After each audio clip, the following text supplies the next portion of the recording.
अस्सलाम वालेकुम नाज़रीन, प्रोग्राम में खुशामदीद। मेरा नाम है आयशा यूसुफ। आगाज़ में सबसे पहले 23 मार्च यौम पाकिस्तान की बहुत बहुत मुबारक तमाम पाकिस्तानियों को इस दुआ के साथ कि हमारा मुल्क पाकिस्तान परेशानियों से, प्रॉब्लम से निकले, तरक्की की राह पर गामजन हो, अमन व अमान कायम हो यहाँ पर। और अब आगे बढ़ते हैं और बात करते हैं आज के टॉपिक्स की। सहाफ़ियों से आज मुलाकात हुई है वज़ीर आज़म इमरान खान की, और उन्होंने बड़ी अहम बातें जो हैं वो आज की हैं, जिनमें से सबसे इम्पॉर्टेंट ये उन्होंने कहा है कि किसी सूरत इस्तीफ़ा नहीं दूंगा, ये हुकूमत जाती है तो जाए। साथ ही उन्होंने ये भी कहा कि अगर हुकूमत चली गई तो चुप करके नहीं बैठूंगा, और जिस दिन वोटिंग होगी उस दिन हम देखेंगे, या 27 मार्च जिस दिन उनका जलसा है उस दिन वो देखेंगे कि इस्तीफ़ा कौन देता है। ये उनकी जानिब से ये कोई अहम पैगाम है, क्योंकि इस्तीफ़ा कौन देता है? वज़ीर आज़म देता है। इसके अलावा और कौन सी शख्सियत हमारे मुल्क में ऐसी है जो इस्तीफ़ा दे सकती है? ये ज़रा आज हम जानने की कोशिश करेंगे। साथ ही उन्होंने कहा है कि अब जिस दिन वोटिंग होगी उससे एक रोज़ पहले सरप्राइज़ दूंगा। अब ये सरप्राइज़ क्या हो सकता है? कौन से कार्ड्स हैं वज़ीर आज़म इमरान खान के पास, उनकी हुकूमत के पास, जो वो अब तक छुपा कर बैठे हुए हैं? क्या ये किसी की PTI में शमूलियत से मुताल्लिक हैं?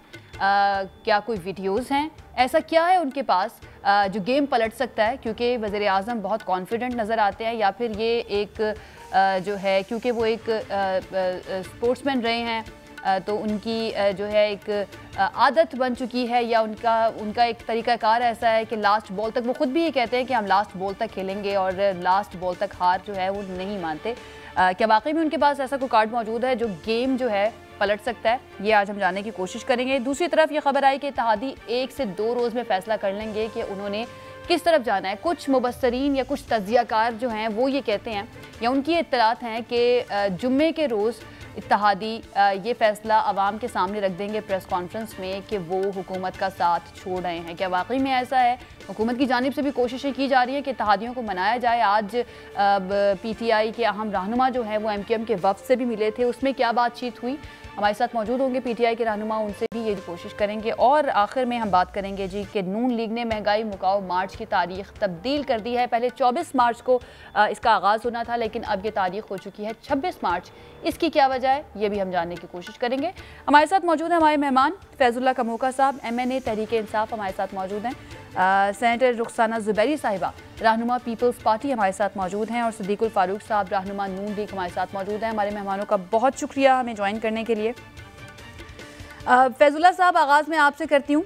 सर, इस वक्त अगर एनालाइज़ किया जाए पाकिस्तान की पॉलिटिकल सिचुएशन को, मुनहरिफ अरकान इत्तेहादी अभी कुछ समझ नहीं आ रहा कि वो किस तरफ जाएंगे। लगता ऐसा है कि हुकूमत मुश्किल में है, लेकिन उसके बावजूद इमरान खान साहब, हमारे वज़ीर आज़म, बहुत पुरएतमाद नज़र आ रहे हैं, और वो कह रहे हैं कि मेरे पास एक बड़ा सरप्राइज़ है, मेरे पास ऐसा कार्ड है जो मैं 27 मार्च को शो करूँगा। ऐसा क्या सरप्राइज़ उनके पास है सर जो गेम पलट सकता है? Thank you very much Ayesha, बहुत शुक्रिया आपका, आपने आज के प्रोग्राम में इनवाइट किया। तो देखिए, ये जो है जिन हालात से आज पाकिस्तान गुजर रहा है, ये हमारे मुल्क की डिफाइनिंग मोमेंट्स हैं। हक और बातिल की ये एक जंग है जिसमें इमरान खान साहब जो हैं वो हक पे खड़े हैं। वो पाकिस्तानियों को, पूरी पाकिस्तानी कौम को ये बता रहे हैं कि उन्होंने 3.5 साल में कैसे इस कौम की खिदमत की है, कितनी मेहनत की है, इकोनॉमी के ऊपर कितना काम किया है, पाकिस्तान का इमेज बेहतर करने के लिए खारजा महाज के ऊपर कितना काम किया है, पाकिस्तान को एक आज़ाद मुमलिकत साबित करने के लिए और सही मानों में एक आज़ाद मुमलिकत बनाने में उन्होंने जो काम किया है वो उन्होंने मुख्तलिफ जलसों में, अपनी तकरीरों में वो कौम के सामने रख रहे हैं। तो ये डिफाइनिंग मोमेंट्स हैं पाकिस्तान की हिस्ट्री में, जो पाकिस्तान के ऊपर मुसल्लत रहे बहुत अरसा, जिन्होंने पाकिस्तान में लूट मार की, जिन्होंने पाकिस्तान को इस नहई तक पहुंचाया था, वो सारे एक तरफ हैं, और इमरान खान साहब वज़ीर आज़म पाकिस्तान, वो अकेले इनका मुकाबला कर रहे हैं। वो पहले भी कहते थे कि जो है वो जिस वक्त एक वक्त आएगा कि ये सारे लोग जो है, जो कभी कहते थे एक दूसरे का पेट फाड़ने की बातें करते थे, करप्शन का पैसा निकालने की बातें करते थे, गलियों बाजारों में घसीटने की बातें करते थे, तो अब जो है वो सारे जो है उनके आपस में गिले शिकवे दूर हो गए हैं और 1 पॉइंट एजेंडा के ऊपर करप्शन बचाओ जो है वो जैसे वो शेख रशीद साहब कहते हैं, हाल बचाओ खाल बचाओ मुहिम है। और यानी जो इनके करप्शन केसेस हैं वो बिल्कुल फाइनल स्टेजेस पर हैं।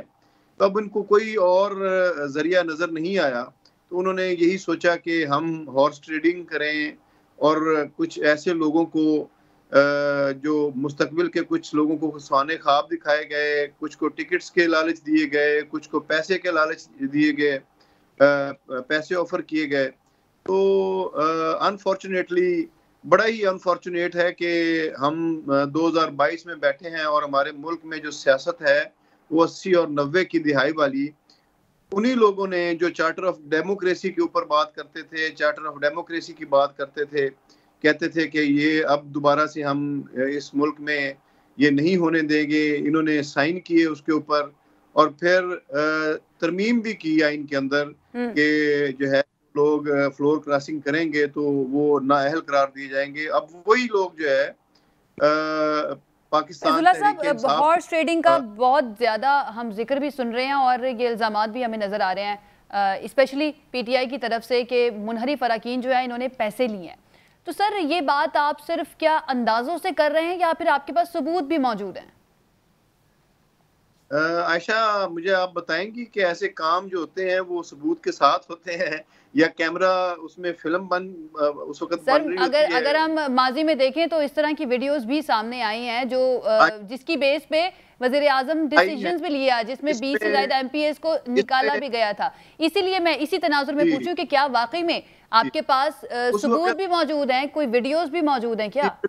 इसी सरप्राइज का जिक्र तो नहीं कर रहे वजीर आजम साहब? जी, बहुत सारी चीजें हैं, बहुत सारी चीजें हैं जिनका अभी इस वक्त जिक्र करना मुनासिब नहीं है। मुनासिब वक्त पर इंशाल्लाह वजीर आजम पाकिस्तान खुद इसके ऊपर बात करें। थोड़ा सा जरा आइडिया ही दे दें फैजुल्लाह साहब, क्या हो सकता है वो सरप्राइज?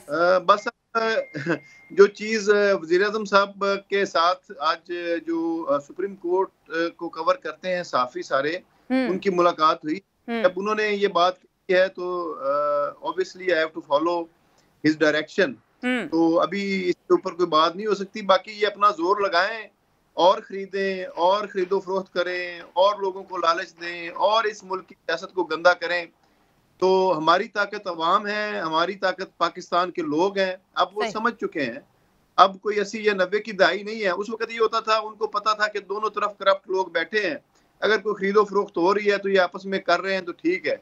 लेकिन अब लोग आ रहे हैं भी वो नहीं इनको बख्शने वाले जी। रुखसाना जुबैरी साहिबा, बिलावल भुट्टो जरदारी साहब ने आज वज़ीर आज़म इमरान खान को साबिक वज़ीर आज़म कह दिया है। वो बड़े कॉन्फिडेंट भी नजर आए अपनी इस बयान को लेकर, लेकिन दूसरी तरफ अगर हम वज़ीर आज़म इमरान खान को देखें वो भी बड़े कॉन्फिडेंट नजर आ रहे हैं। तो किस में आपको ज्यादा एतमाद नजर आ रहा है और इस एतमाद की वजह, वज़ीर इमरान खान के एतमाद की वजह आपको क्या लगती है?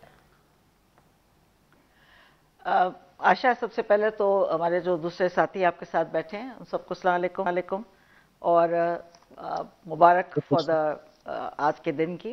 और हमारा जो OIC भी बहुत अच्छी रही और उसके साथ साथ जो आज इवेंट था मार्च वगैरह का, हर इदारे ने बहुत ज़बरदस्त, they are really proud of it, बहुत अच्छा लगा, इट वाज वेरी गुड। सिवाय इसके कि अगर जैसे जनाब वज़ीर आज़म साहब ने कहा कि पूरी मुस्लिम उम्मा को एक होना चाहिए, ठीक है ना, और हकीकत है वक्त की ज़रूरत है, बिलियंस ऑफ मुसलमान हैं हम और हम अपने राइट्स के लिए हम नहीं हासिल कर पा रहे हैं। पर अफसोस ये है कि हमारी अपनी कौम जो है वो एक साथ हम उसको रिप्रेजेंट नहीं कर सके।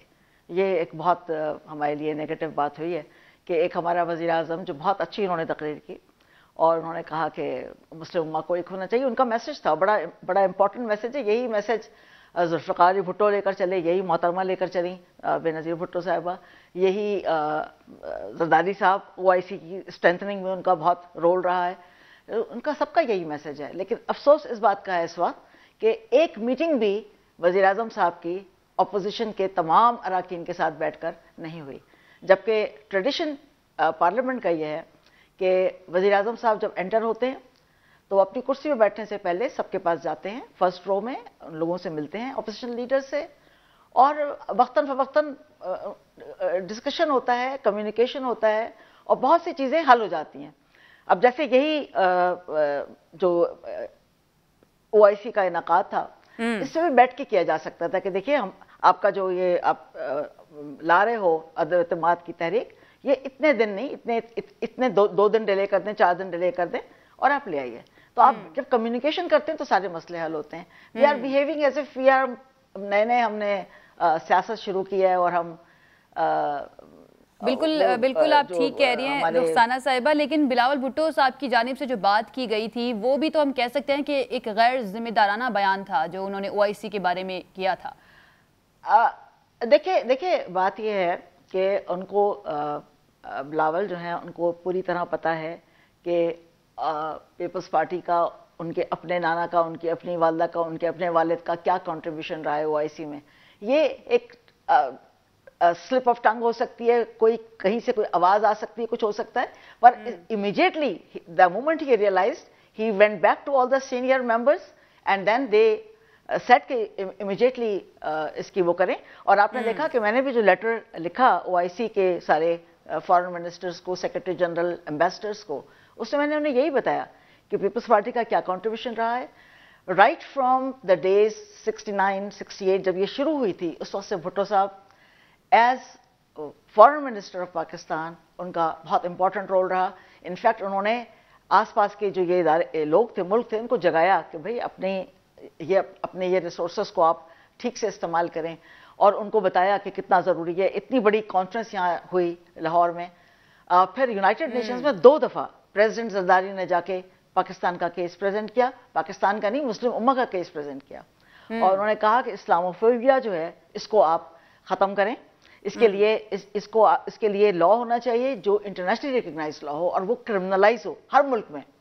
क्योंकि आपने देखा कि जब ये सलमान रुश्दी मलऊन जो है, उन्होंने जब ये किताब लिखी उसके बाद एकदम बढ़ गया रिएक्शन, क्योंकि पीपल वर हर्ट और इसलिए और ज्यादा हर्ट हुए कि एक मुसलमान घराने का, जिसके बहुत ही मजहबी खानदान का एक इंसान, और वह इस किस्म की हिमाकत की बातें कर रहा है। और हिमाकत की बात नहीं है, तो बहुत दिल आजारी उन्होंने की, और उसके बाद बहुत ज्यादा ये हंगामे हुए, फिल्में बनी, आपने देखा स्केचेस आए, सब हुआ। और जितनी strong voice Pakistan Peoples Party की लीडरशिप ने उठाई है, we are proud of it, really we are proud of it. सही रुखसाना साहिबा, और ये वज़ीर आज़म के कॉन्फिडेंस की आपको वजह क्या ना, अदम एतमाद वो मामला है जो पीपल्स पार्टी ने सबसे पहले शुरू किया था, और PDM के आगाज से सबसे पहले पीपल्स पार्टी अदम एतमाद की बात करती थी, बाद में बाकी जमातें जो हैं वो इस पर कन्विंस हुई और फाइनली अदम एतमाद जो है वो अब आई जा रही है। लेकिन उसके बावजूद इमरान खान साहब जो हैं वो इतने कॉन्फिडेंट हैं, क्या वजह हो सकती है? कुछ ऐसी इत्तलात भी हैं कि ऑपोजिशन के कुछ लोग भी शायद राब्ते में हो सकते हैं हुकूमत के साथ। देखिए प्राइम मिनिस्टर साहब कितने एतमाद में हैं ये तो आप जानती हैं, किस तरह वो भागदौड़ कर रहे हैं। जिन लोगों से कभी वो सलाम का जवाब भी देना पसंद नहीं करते थे, उनके दर पे जा रहे हैं, मिल रहे हैं लोगों से, which is good, we like it, कि कम से कम इस बात से उनके जो हदूद थे वो तो ज़रा बेहतर हुआ उनका कि वो जाके लोगों से मिल रहे हैं। लेकिन जिस तरह वो सुबह से लेकर शाम तक भाग दौड़ कर रहे हैं, this does not tell us of confidence. लेकिन एक बात आप ये देखिए कि चेयरमैन बिलावल जो हैं, उन्होंने शुरू से ये बात कही कि हमें पार्लियामेंट में करना है, पार्लियामेंट में बैठ के बात करनी है, और इसीलिए उन्होंने रेजिग्नेशन का जो नहीं एक्सेप्ट किया, उसकी वजह भी यही थी। और आज देखें, आज की बात साबित हो रही है कि दैट पॉलिसी और दैट स्टैंड वाज राइट, क्योंकि आप इस वक्त आप पार्लियामेंट में बैठ के you have a platform to voice जो आप कहना चाहते हैं। तो आई थिंक जो कॉन्फिडेंस है वो तो आप देख लें किसमें है। Peoples Party is a very big party. हमारी पार्टी में जो लोग बैठे हैं 40-45 साल से बैठे हुए हैं, कोई हिलने का नाम नहीं लेता, बाय चॉइस अपनी किश्तियां जलाई हैं उन्होंने। मैं as a student Peoples Party में मुझ जैसे पता नहीं कितने लोग हैं, भुट्टो साहब के साथ काम किया और अब आज, तो इसलिए अल्हम्दुलिल्लाह our party is a political party. It is not a party जिसको आपने एक किसी एम्पायर ने बैठ के जोड़ जाड़ के बना दिया हो, तो अब इसी तरह वो फिदर में भी कर रही है। अच्छा, दूसरी बात ये कि जो खवातीन, इसमें 2 खवातीन का नाम आ रहा है, मैं उन दोनों को पर्सनली जानती हूँ, इंतहाई ऑनरेबल खवातीन है, हजरात भी बहुत अच्छे, लेकिन मैं खास तौर पे इन 2 खवातीन का जिक्र करूंगी। ठीक है। हाईली एजुकेटेड, बहुत सवाल ही नहीं पैदा होता कि वो किसी की तरफ, क्योंकि हमारी पार्टी में रही है बहुत अरसे तक वो जो है मोहतरमा। ठीक है, इस मामले की तरफ भी आएंगे रुखसाना साहिबा, इस मामले की तरफ आएंगे। सदीकुल फारूक साहब भी मौजूद हैं। It is very easy to say कि फलां ने इतने पैसे, इतने करोड़ ले लिए और इतने करोड़ ले लिए। दिस इज ठीक है, ठीक है, आपका पॉइंट है। सदीकुल फारूक साहब, क्या सरप्राइज हो सकता है और क्या नून लीग और ऑपोजिशन की बाकी जमातें तैयार हैं इस सरप्राइज के लिए? बिस्मिल्लाहिर्रहमानिर्रहीम, बहुत शुक्रिया। मैंने फैजुल्लाह कमोका साहब की बात भी सुनी और रुखसाना जुबैरी साहबा की बातें भी सुनी। पहली बात तो ये है कि अगर वज़ीर आज़म साहब को इतना अपने आप पर और अपनी पार्टी पर सब पर एतमाद था, तो आइन 14 दिन ज़्यादा से ज़्यादा मुद्दत मुकर्रर करता है। जब 8 तारीख को अपोजिशन ने ये नो कॉन्फिडेंस जाकर जमा कराई, तो चाहिए था 2-3 दिन, है ना, 3 दिन के बाद बुला लेते इजलास, कहते मैं तो बहुत पुरएतमाद हूँ और मैं अभी डिफीट करता हूँ। वो फिर हीले बहाने रेफरेंस फलां फलां फलां, तो इसका मतलब ये है कि एतमाद नहीं है, हीले बहाने हैं, ये डूबते को तिनके का सहारा वाली बातें हैं, कभी इधर लपकते हैं कभी उधर लपकते हैं। तो एतमाद सदीकुल फारूक साहब, ये 2 से 3 दिन के डिले की क्या वजह हो सकती है आपके नजदीक? हुकूमत ने क्यों डिले किया ये 2 से 3 दिन? क्या फायदा हो जाएगा उनको? देखिए ना, पहले तो मैक्सिमम 14 दिन ले लिए, फिर 2-3 दिन बढ़ा के अभी कुछ और बातें भी सामने आ रही हैं। इल्ला ये कि सुप्रीम कोर्ट जिसने ये कह दिया है कि वोट देने से कोई रोक नहीं सकता, और अटॉर्नी जनरल ने भी कह दिया है कि जनाब वोट देने से तो हम नहीं रोकेंगे, ना रोक सकते हैं। आइन में वोट देने का इख्तियार आइन ने दिया है, लेकिन कोशिश है। मैं सिर्फ ये अर्ज करता हूँ, कमोका साहब ने बहुत सी बातें की हैं, OIC की बात भी हुई, हमें बड़ा फख्र है कि हम मुसलमान हैं और OIC के रुकन हैं, लेकिन जिस बंदे का अपना घर जिसने तितर बितर कर रखा हो, वो किस मुंह से खड़े होके दूसरे लोगों को या दूसरी कौमों को या दूसरे ममालिक को इत्तेफाक का दर्स देगा? अभी ये फरमा रहे थे कि जी वो पेट फाड़ने वाले फलां। वो मेरे भाई, आपके लीडर ने शेख रशीद, जिसको अभी कोर्ट किया गया, उसको कहा था मैं तो इसको चपरासी भी ना लूं। क्या याद नहीं है आपको? क्या आपको याद नहीं है कि चौधरी बिरादरान के बारे में क्या कहा था? पंजाब के सबसे बड़े कौन है? क्या इन्होंने ये नहीं कहा था मैं तो कभी लोटे नहीं लूंगा? क्या इन्होंने ये नहीं कहा था कि मैं IMF के पास जाने की बजाय खुदकुशी कर लूंगा? फिर क्या इन्होंने कौम से 100 दिन का वादा नहीं किया था कि मैं इनकलाब बर्पा कर दूंगा? खैबर पख्तूनख्वा में आपको 9 साल हो गए हैं, क्या इन्होंने नहीं वादा किया था कि मैं 100 दिन में सारे मगरमच्छ पकड़ लूंगा? और 3.5 साल के बाद खैबर पख्तूनख्वा का जो निज़ाम है अकाउंटेबिलिटी का, 1 अरब रुपया खर्च करके लिपेट दिया, इसलिए कि उस निज़ाम, उसके सरबराह चेयरमैन ने KPK के चीफ मिनिस्टर पर और वज़रा पर हाथ डाले। उन्होंने कहा कि इन्होंने ये करप्शन की है, उस निज़ाम को लपेट दिया। आपने वादा किया 350 डैम हम बनाएंगे, 9 साल हो गए हैं, कोई एक डैम बनाया है अगर KPK में या इस मुल्क में तो बता दीजिए। आप कहते हो जी खिदमत हमने की है, हको बातिल का मार्का है। कौन सा हको बातिल है? कश्मीर आपके इस दौर में इमरान खान ने कहा था दुआ करें मौजूदा वजीर आजम जो इंडिया का है मोदी, वो कामयाब हो जाए तो कश्मीर का मसला हल हो जाएगा। लो जी, हल हो गया, उन्होंने जम कर लिया। कल इन्होंने परसों फिर कहा कि जी भारत कमाल है, जी भारत की तो क्या बात है, फिर तारीफ कर दी। फिर भारत को वोट दे दिया सलामती काउंसिल का मेंबर बनाने के लिए, अपने दुश्मन को वहां सलामती काउंसिल का मेंबर बना दिया। आप इंतजार करते हो, अमेरिकी सदर आपसे बात नहीं करता, अपनी मर्जी की बातें का, और जब जाते हो तो यहाँ आते हो अपना ट्रंप के दौर में तो कहते हो मैं तो यूं लगा जैसे मैंने एक और वर्ल्ड कप जीत लिया हो। वर्ल्ड कप से आप बाहर निकलते नहीं है। सऊदी अरब को आपने नाराज किया हुआ है, 4% पे उन्होंने सूद पे पैसा दिया है और 72 घंटे पे नोटिस, 72 घंटे का नोटिस दे के वो वापस लेने का उन्होंने ऐलान कर रखा है।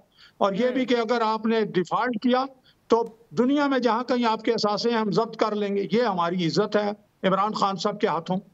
फिर आप कहते हो हमने खिदमत की है। ये खिदमत की है, 50 रुपए वाली चीनी लोगों को 150 रुपए भी खरीदनी पड़ी, अब 100 रुपए है। गंद आटा जो है वो 35 रुपए किलो वाला आप 80 रुपए नहीं 90 रुपए हो गया है। घी आपने परसों बात की तो 60 रुपए 70 रुपए मजीद घी महंगा हो गया। एक यूटिलिटी स्टोर्स कॉर्पोरेशन 1% लोगों को फैसिलिटेट करता था, उसकी हर चीज को आपने दुगनी कीमतें बढ़ा दी। आप आ जाइए बिजली पे, आ जाइए तेल पे, आपने कहा था मैं 40 रुपए लीटर कर दूंगा, कहाँ है वो? इसलिए आप खिदमत हमने की है और हमने कहा आप लोगों को गालियां देते हैं, लोगों के नाम रखते हैं, लोगों को बुरा भला कहते हैं, चोर कहते हैं, और एक चोरी आप साबित नहीं कर सके। लो जी, शहबाज शरीफ साहब लंदन की अदालत से बरी हो गए और अब तो वो कावे मूसवी ने भी कह दिया। अब आप किस मुंह से ये बात करेंगे कि जी करप्शन करप्शन करप्शन? हाँ, अलबत्ता ये सुन लीजिए कि आपने नैब के कवानीन में तरमीम करके इमरान खान साहब ने अपने आप को, अपनी काबीना के अरकान को, ब्यूरोक्रेट्स को, अपने वज़राए आला को नैब के शिकंजे से बाहर निकाल दिया। अब नैब सिर्फ अपोजिशन की करेगा, तो ये कौन सा इंसाफ और कौन सी रियासत मदीना है, कौन सी खिदमत है, कौन सा इस्लाम है, कौन सा खुदा रसूल के अहकामात पे आप अमल कर रहे हो? सैयदना उमर फारूक ने तो अपने कुर्ते का हिसाब दिया। रसूलुल्लाह सल्लल्लाहु अलैहि वसल्लम सफ़े सीधी कर रहे थे तो एक साहबी का, या रसूलुल्लाह आपके तीर की अन्नी मुझे चुभ गई है, मैं आपसे बदला लेना चाहता हूँ। आपने अपनी कमर पेश कर दी, क्या वो बदला ले लो? उन्होंने चूमा आपकी कमर, ये अलग बात है। आप क्या, सैयदना अली पेश हो गए अदालत में, अपनी ढाल जो है उसका हिसाब दिया। अपना जब अपने बेटे को शहादत पेश की बेटे की, तो काजी ने कहा बेटे की शहादत बाप के हक में नहीं हो सकती।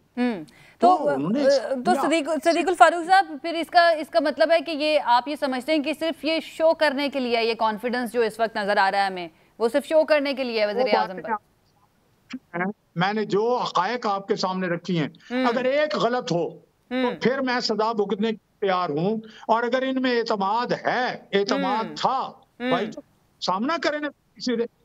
ठीक है, ठीक है।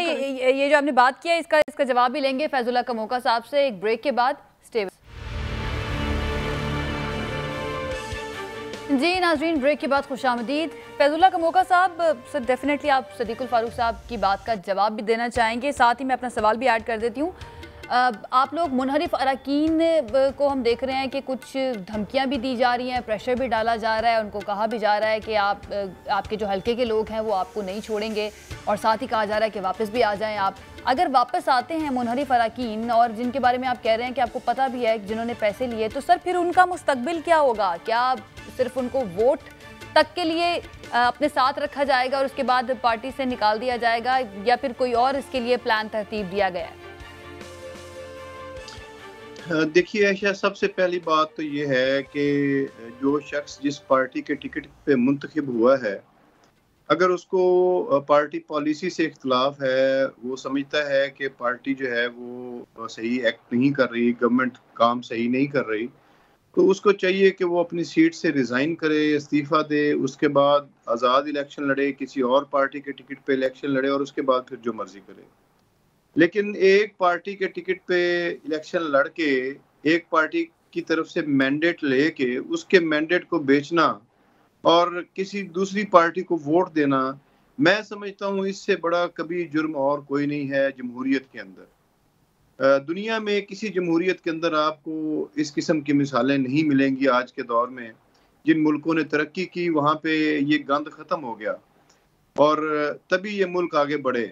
और ये मैंने पहले भी बात की है, सदीकुल फारूक साहब शायद इनकी यादाश्त में हो, छांगा मांगा के मामलात, लोगों को सवात लेके जाना, पीसी में ठहराना, मुख्तलिफ और जगहों के ऊपर जो गंद मचा 80 और 90 की दिहाई में, इन्होंने फिर 2022 में वही इन्होंने एक्ट किया।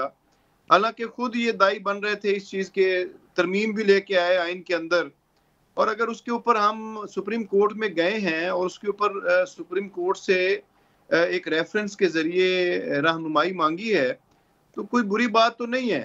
तो मैं तो समझता कि ये जो सुराख हैं ये हमेशा के लिए बंद होने चाहिए, और ऐसे लोग जो मैंडेट का, लोगों के दिए हुए वोट की तकदीस को पामाल करते हैं, उसको बेचते हैं, उसका सौदा करते हैं, वो नाकाबिले माफ़ी हैं, माफ़ी नहीं हो सकती। हाँ, अगर किसी को एहसास हो जाए कि मैं गलत हूँ और वो वापस आके उससे तौबा करता है, कहता है कि मैं गलत था, मैं सही मतलब अपनी पार्टी के साथ खड़ा होना चाहता हूँ, दो ही रास्ते हैं ना, वो या फिर वापस आ जाएं या रिजाइन करके तो इलेक्शन लड़ें किसी और पार्टी के टिकट के ऊपर। इन्होंने तो कुछ लोगों ने पैसे के लिए जमीर बेचा, कुछ लोगों ने टिकट के वादों के ऊपर जमीर बेचा। अब कल इनके साथ सलूक होगा जब ये अपने हलकों में जाएंगे, पता नहीं कैसे लोग अपने हलकों में आके लोगों को फेस करेंगे। अब पाकिस्तान के लोग जो हैं, ये वो जो दो चोरों की लड़ाई होती थी में जो है ये लोग कहते थे ठीक है जी इनको लड़ने दें। अब एक तरफ इमरान खान का है और एक तरफ से ये सारे जितने लूट मार करने वाले थे ये सारे इकट्ठे हो चुके हैं। इमरान खान साहब तो बड़े बाशगाफ लफ्जों में कहते थे कि जिस वक्त इनका वक्त करीब आएगा, जेलों में जाने के करीब पहुंचेंगे, तो ये सारे इकट्ठे हो जाएंगे अपनी करप्शन का पैसा बचाने के लिए। फैजुल्लाह साहब, कुछ ये भी कहा जा रहा है कि कुछ लोगों ने जो मुनहरिफ अरकान हैं उन्होंने वापस आने के लिए राब्ता भी किया है। इसको भी जरा आप तस्दीक या तरदीद करेंगे इस बात की कि वाकई में कुछ लोगों ने राब्ता किया है वापस आने के लिए? देखिए, इसमें जो हमारी फ्रंट लाइन की लीडरशिप है वो इस वक्त इंगेज है, वो लोगों के साथ, एलाइज के साथ भी, और जो लोग जो है वो जिन्होंने पार्टी के साथ अपने इख्तलाफ का इजहार किया है उनके साथ वो इंगेज कर रहे हैं, उनके साथ बातचीत चल रही है। तो ये एक पॉलिटिकल प्रोसेस है, उससे हम गुजर रहे हैं और का हक था। इन्होंने अपनी जो है वो तहरीक कदम एतमाद डाली है, हम उसको फेस कर रहे हैं। ये कहते हैं कि जी फेस करें, और कैसे फेस करते हैं, फेस कर रहे हैं। और OIC के हवाले से मैं बात करना चाहता हूँ, इस्लामोफोबिया के ऊपर बात करें तो पूरी दुनिया के जितने भी मुस्लिम ममालिक हैं उसमें से किसने सबसे स्ट्रांगली इसके ऊपर बात की? कौन आशिक रसूल है जिसने जो है वो अक़वाम मुत्तहिदा में खड़े होकर बात की? किसने एब्सोल्युटली नॉट कहा है? कौन पाकिस्तान की गैरत का अमीन है? पाकिस्तान के लोगों को उसने एक नया जोश और जज्बा दिया है। दुनिया में पाकिस्तान की इज्जत को बहाल करने वाला कौन है? तो ये सारी बातें ज़हन चाहिए, ठीक है। और इस वक्त अगर ये मैंने पहले भी कहा है, डिफाइनिंग मोमेंट्स हैं इस मुल्क के। पाकिस्तान के लोग इंशाअल्लाह ताला, मुझे तवक्को है जब भी नेक्स्ट इलेक्शन होते हैं तो इंशाअल्लाह ताला वो प्राइम मिनिस्टर इमरान खान के साथ खड़े होंगे, क्योंकि उनको पता है कि वो उनका मसीहा है। किसने आज तक हेल्थ कार्ड जैसी फैसिलिटी जो दुनिया के तरक्की याफ्ता तरीन मुल्कों में नहीं है, तो आज पाकिस्तान के हर बंदे की जेब में 10 लाख रुपए का हेल्थ कार्ड है और उससे वो अपना इलाज, अपनी खानदान का इलाज फ्री करा सकता है। लोग अपने अजीजों को अपनी आंखों से मरता हुआ देखते थे। फिर नौजवानों के लिए कर्जे, सस्ते घरों के लिए, यकीन मानिए आज से 3 दिन पहले यहाँ फैसलाबाद में जो अपना घर के हवाले से, अपना पाकिस्तान अपना घर के हवाले से, यहाँ पे बैंक्स ने अपने स्टॉल्स लगाए हुए थे कि लोग आए और आके जो है वो चीप लोन्स जो है वो लें और अपने घर बनाएं। तो किस गवर्नमेंट ने जो है, हमने कोविड का भी सामना किया, हमने ऑपोजिशन के जो ये इनकी बदतरीन प्रोपेगेंडा था हमने उसका भी सामना किया, और उसके बावजूद हमारी इकोनॉमी जो है वो 5.5% के हिसाब से उसने ग्रो किया कोविड के बावजूद, जब सारी दुनिया की मैशतें ऊंधी पड़ गई। सदीकुल फारूक साहब, ठीक है, ये आप इस वक्त जो मतरूका वक्फ इमलाक बोर्ड में नहीं बैठे हुए, आप अपनी बारी पे बात कीजिएगा। आपने वहां पे जो कुछ किया है वो भी सारी दुनिया को मालूम है। तो ठीक है फैजुल्लाह साहब, ठीक है, मैं रुखसाना साहिबा की तरफ बढ़ना चाहूंगी। रुखसाना साहिबा, अब क्योंकि ये फ्लोर क्रॉसिंग वाला मामला जो है आर्टिकल 63A, इसकी तशरीह का मामला अदालत जा चुका है और अब अदालत ने फैसला करना है कि क्या उसकी तशरीह करती है। 4 सवाल इस हुकूमत की जानिब से सदारती रेफरेंस में पूछे गए हैं। उसमें एक सवाल ये भी है कि क्या मुनहरिफ होने वाला रुकन ता हयात नाअहल होगा। अगर इस पर फैसला आ जाता है, डेफिनेटली उसके लिए हमें वेट करना पड़ेगा, लेकिन एक तलवार ना अहली की, ताहयात ना अहली की तो लटका दी है मुनहरिफ अरकान के ऊपर हुकूमत ने ये सदारती रेफरेंस दायर करके। आपको लगता है कि इस फैसले के आने के बाद जो मुनहरिफ अरकान हैं वो साथ देते हैं, क्योंकि फिर उनका पॉलिटिकल करियर दांव पर लग जाएगा? देखिए, ये जो तलवार लटक रही है, इससे बड़ी तलवार तो फॉरेन फंडिंग केस की लटक रही है सालों से, जिसके लिए पता नहीं कितने दफा स्टे लिया गया है। डिप्टी स्पीकर साहब असेंबली के स्टे पे चल रहे हैं। किस इंसाफ की? तहरीक इंसाफ में इंसाफ ही नहीं रहा है, का इंसाफ है कहाँ? और केपीके में 10 साल से इनकी हुकूमत है, वहाँ जाकर हाल देखिए। वो जो मेट्रो है वहाँ की, उसके लिए जो उन्होंने किया है वो पूरी दुनिया का एक अजीब इंजीनियरिंग का वो एक अजूबा बन रहा है। यानी ब्रिज बना रहे हैं, ब्रिज बनाने के बाद एशियन डेवलपमेंट बैंक कहता है कि हमने तो इसमें साइकिलिंग का भी अरेंजमेंट था, कि साइकिल ट्रैक भी था, तो एक सस्पेंडेड साइकिल ट्रैक बन रहा है। मतलब कुछ भी जो काम कर रहे हैं, वहां के अस्पतालों का हाल देखें आप। अगर अब वहां के ज्यादातर लोग जो बड़े खर्चे हैं, 10 लाख का तो उन्होंने कह दिया जो इंश्योरेंस के थ्रू इन्होंने किया है, लेकिन जो बड़े इलाज हैं 50-50 लाख 40-40 लाख, वो सारे के सारे सिंध में हो रहे हैं और वो फ्री हो रहे हैं। लेकिन रुखसाना साहिबा को काउंटर हिकमत अमली बनाई हुई है ऑपोजिशन ने इस मामले के ऊपर कि अगर इस तरह का कोई फैसला आ जाता है कि मुनहरिफ अरकान जो हैं वो डर के वापस चले जाते हैं और हुकूमत के हक में ही वोट दे देते हैं, फर्ज कर लेते हैं, तो उसके लिए कोई काउंटर हिकमत अमली ऑपोजिशन के पास है? देखिए हम we are not in the business कि हम लोगों को अरकान को ला रहे हैं और वो मुनहरिफ हो रहे हैं तो हम उनके लिए कोई प्लान कर रहे हैं। नहीं, ये लोग जो आए हैं, देखिए आपको ये फैक्ट मानना पड़ेगा। आप देखिए उनकी बातें सुने, और वो अभी की बात नहीं है। हम मिलते थे स्टैंडिंग कमेटीज में, वैसे दे यूज्ड टू शेयर। वो कहते हैं कोई बात ही नहीं सुनता हमारी। और ये हकीकत है कि वजीर आजम साहब जो हैं वो ऑलमोस्ट बिल्कुल इनविजिबल है पार्लियामेंट में, तो और किसी से वो अपने अरकान से उनका कोई राब्ता नहीं, कुछ नहीं। और ये एक तरह का सबक भी मिल रहा है सारे लोगों को कि देखिए जितने लोग जाते हैं वहां पे पार्लियामेंट में, उनको आप जो मर्जिया कहें, चोर कहें, डाकू कहें, जो भी कहें, पर फैक्ट ये है कि वो पढ़े लिखे लोग हैं, तजुर्बेकार हैं। अगर पढ़े लिखे नहीं है, उनका तजुर्बा पढ़े लिखों से भी बेहतर है। तो वो जब जाते हैं वहां पे, उनकी सोच है, उनके हलके हैं, उनके मसाइल हैं, वो अपने मसाइल पे बात करना चाहते हैं, उनको कोई रिस्पॉन्स ही नहीं मिल रहा। तो ये सिर्फ जो बात क्रिकेट मैच की अब तक हो रही है, वो अब तक क्रिकेट मैच से नहीं निकले हैं इमरान साहब। वो एक हमें वर्ल्ड कप जो है वो बहुत भारी पड़ा है पाकिस्तान को। और यहाँ मैं आपसे कहना चाहूंगी कि कोई 20-25 साल पहले की बात है जब हकीम सईद ने कह दिया था कि एक क्रिकेटर को तैयार किया जा रहा है पाकिस्तान का वजीर आजम बनाने के लिए। ठीक है, तो ये ये मैं नहीं कह रही, आप जानती हैं जापानी कहानियां हकीम सईद की, आप निकाल कर देख लीजिए। तो मैं तो कहती हूँ कि ये बल्कि कमोकी साहब जो कह रहे हैं कि बहुत डिफाइनिंग मोमेंट्स हैं, सब है। वाई डजंट ही रियलाइज कि अगर मैं कल चला जाऊंगा तो बेहतर है कि मैं अपने सामने फॉरेन फंडिंग केस का फैसला कर दूं, जो मेरे पर एक बदनामी का सबब बन रहा है। क्योंकि उसमें चीजें क्लियर होके आ गई हैं कि इनको सपोर्ट किसने किया। जिस मोदी के लिए ये उनको मुबारकें दे रहे थे और उनकी दुआ कर रहे थे कि वो आ जाए तो मसला हल हो जाएगा, ये मशवरा दे रही हैं, क्या किया हमने, ये मशवरा दे रही हैं आप। और वहां पे इस वक्त क्या किया है, वहां पे इस वक्त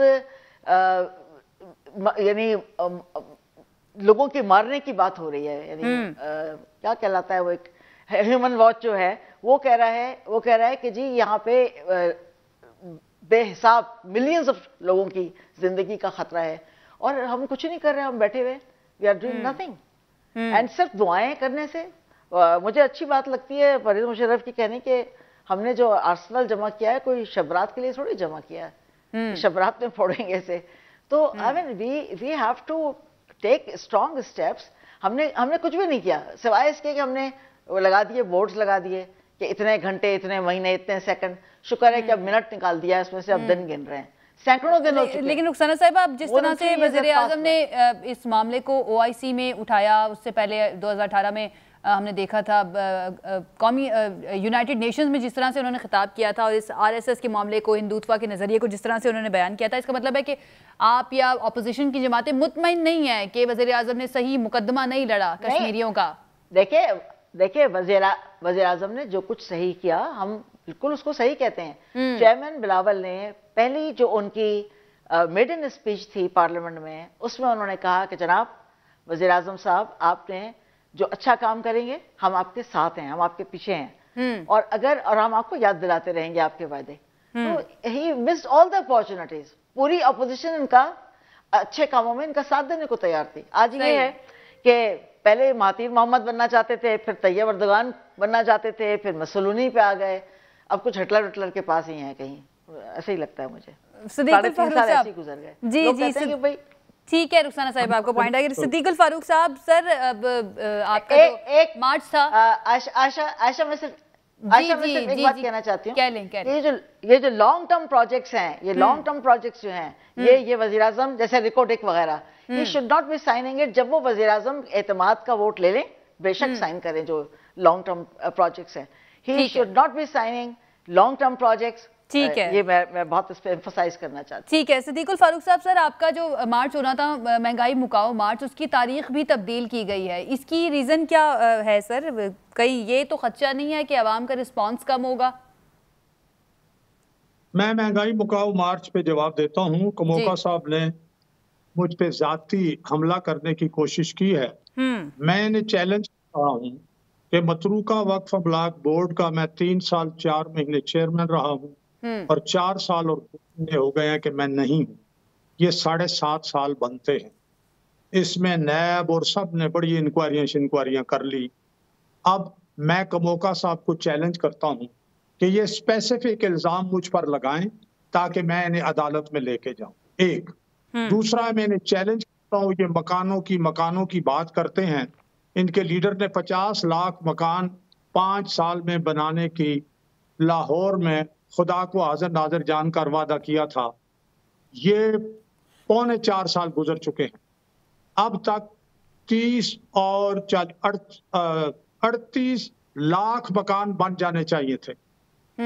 लेकिन मैं कहता हूं अगर 1% मकान, आज तारीख है 23 मार्च 2022 तक, अगर 1% मकान मुकम्मल हो गए हों, मेरा चैलेंज है कमोका साहब को, मैं इन्हें 10 लाख रुपए इनाम दूंगा अगर ये साबित कर दें, नहीं तो फिर ये माफी मांगे। सिद्दीकुल फारूक साहब, आजकल तो करोड़ों में बात हो रही है, आप कम पैसे दे रहे हैं। 10 लाख, आजकल तो करोड़ों की बातें हो रही हैं। मैं ये इनाम दूंगा, मैंने कहा मैं इनाम दूंगा और ये माफी मांगे, ठीक है। तीसरी बात, ये बड़ी जनाब अली, अभी इन्होंने कोविड-19 की बात की, जरा दिल पर हाथ लगकर सुने।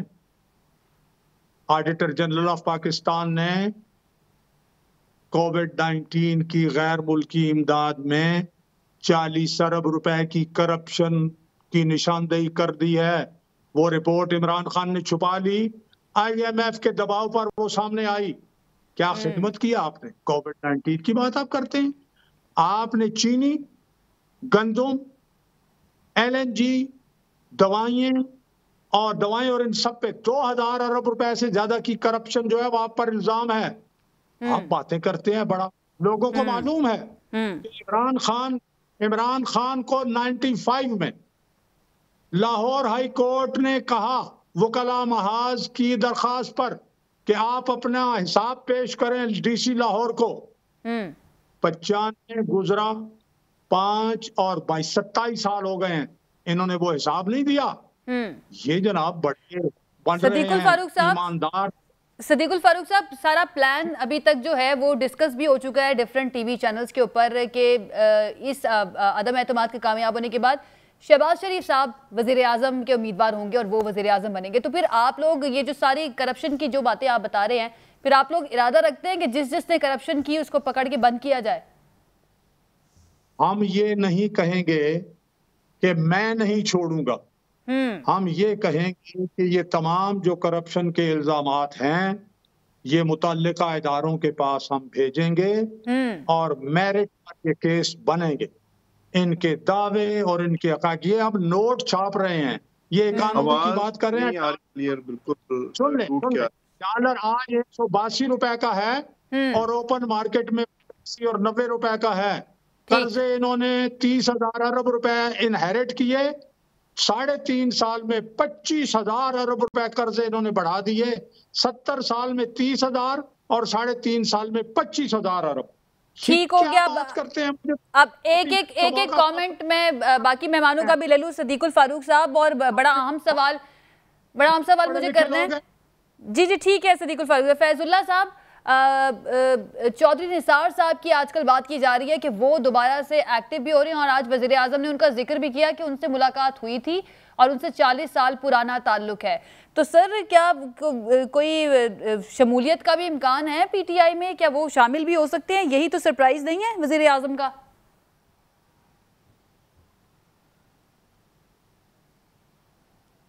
फैजुल्ला साहब मौजूद है?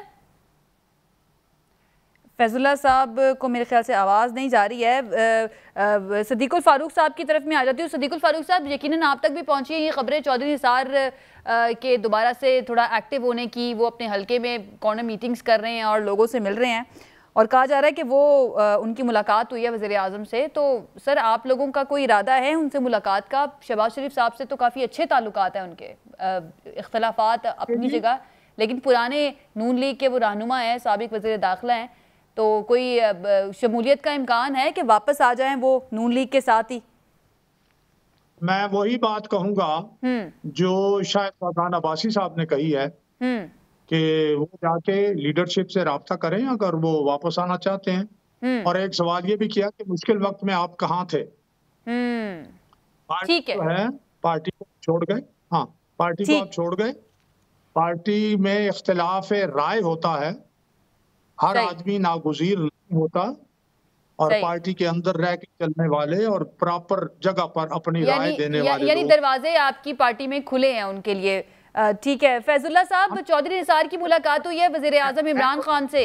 जी, अगर बंद तो ना मैं खोल सकता हूँ ना मैं खुला दरवाजा बंद कर सकता हूँ। ठीक है फैजुल्ला साहब, चौधरी निसार से मुलाकात हुई है वजीर आजम इमरान खान की, क्या पाकिस्तान तहरीक इंसाफ में शमूलियत मुमकिन है उनकी?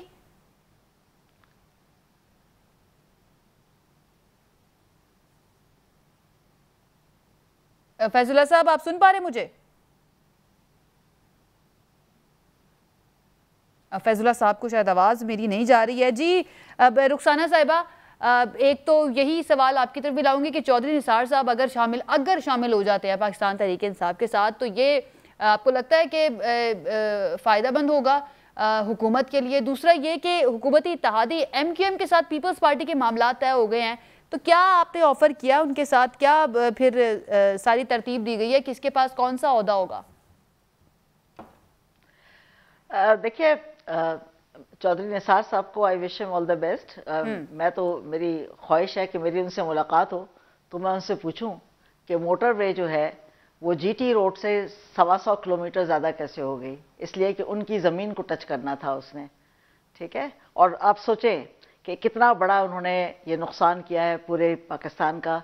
रोज़ाना लोग 100 किलोमीटर ज़्यादा चलते हैं, कितना पेट्रोल, कितने लोगों की टाइम, कितना कुछ। ये हमें ये बड़े बड़े जो चीज़ें हैं, ये चोर डाकू का शोर मचा के इन बड़े बड़े मसलों को हमने दबाने की बात है, इन पे मट्टी डालने वाली बात है। somebody has to be answerable कि why GT रोड एक है, मोटरवे जो है वो 125, हमारे एक और भी साहब का नाम आता है और इनकी जमीन को टच करना था उसने। ठीक है, माजरत के साथ रुखसाना साहिबा, वक्त जो मेरे प्रोग्राम का ख़त्म हो गया है और इसलिए मैं आपसे इजाज़त चाहूँगी। बहुत शुक्रिया हमारे मेहमानों का मैं ज्वाइन करने के लिए। नाज़रीन, कल एक मरतबा फिर से हाजिर होंगे, अपना ख्याल रखिए, इजाज़त दीजिए, अल्लाह हाफ़िज़।